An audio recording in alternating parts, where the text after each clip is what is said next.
So the next part of the module is the causes of inflation.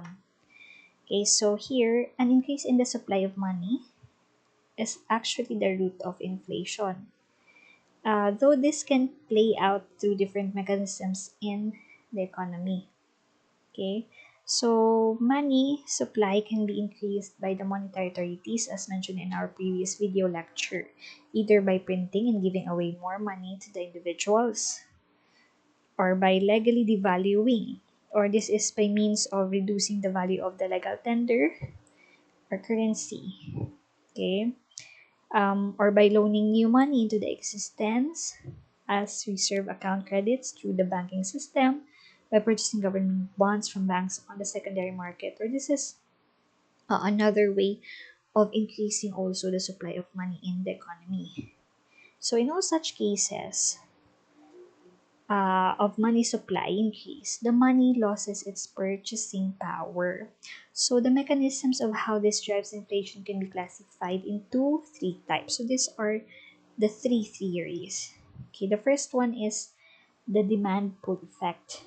Okay, so the demand pull inflation occurs when an increase in the supply of money and credit will stimulate the overall demand for goods and services in an economy so that it will increase more rapidly than the economy's production. So again, as this is the same as what we have mentioned before, that if there are a lot of supply of money in the economy, so more people can afford to buy, so they can demand more.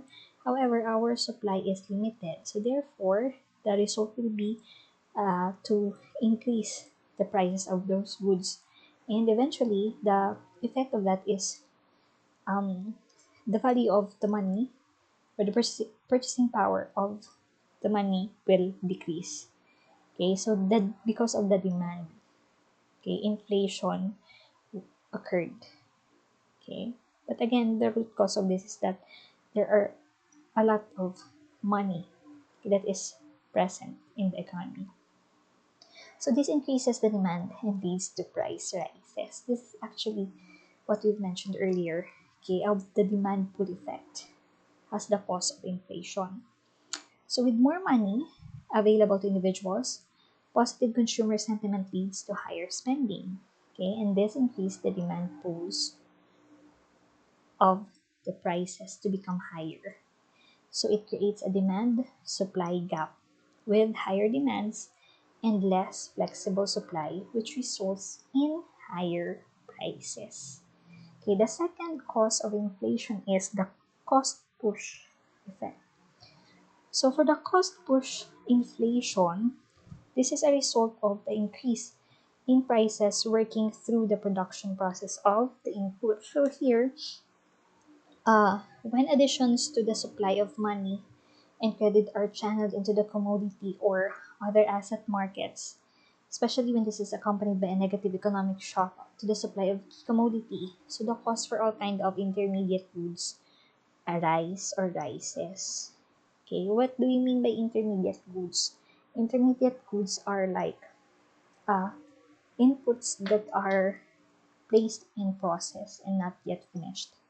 Okay, so mean to say these are the cost or the input for production. So in this case, for the cost push effect, if the cost of production is higher, so mean to say it will also lead into higher selling prices. Okay, so this development lead to higher cost for the finished product or service and work their way into rising the prices. So this is what we are actually talking about. So higher prices, meaning to say uh, the cost of production is higher, so therefore prices are also higher. So the purchasing power of money decreases. So there comes inflation. So this is what cost push effect is all about. Okay, so for instance, when an expansion of the money supply creates a speculative boom for the oil prices, so the cost of energy of all sorts that uses oil can rise and contribute rising consumer prices, which is reflected in the various measures of inflation. Okay. So the third is built-in inflation.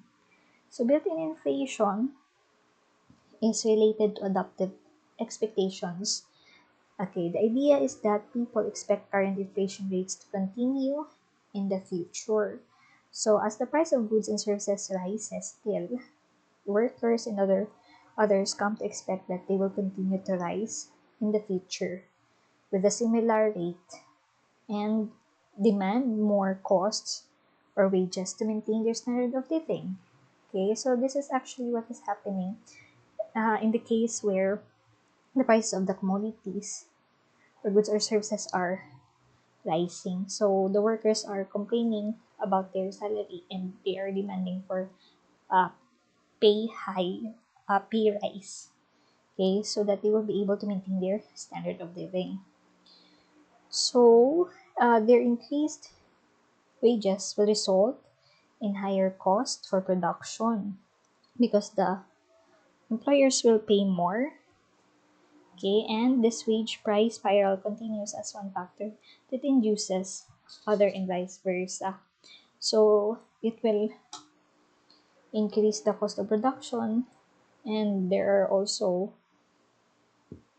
more supply of money in the hands of those individuals so they can uh, pay and afford more goods and services. And again, it will lead into rise in the prices of those goods and services, which will also have the effect of decreasing the purchasing power of our money. Okay, so that is built-in inflation. So those are the different causes of inflation.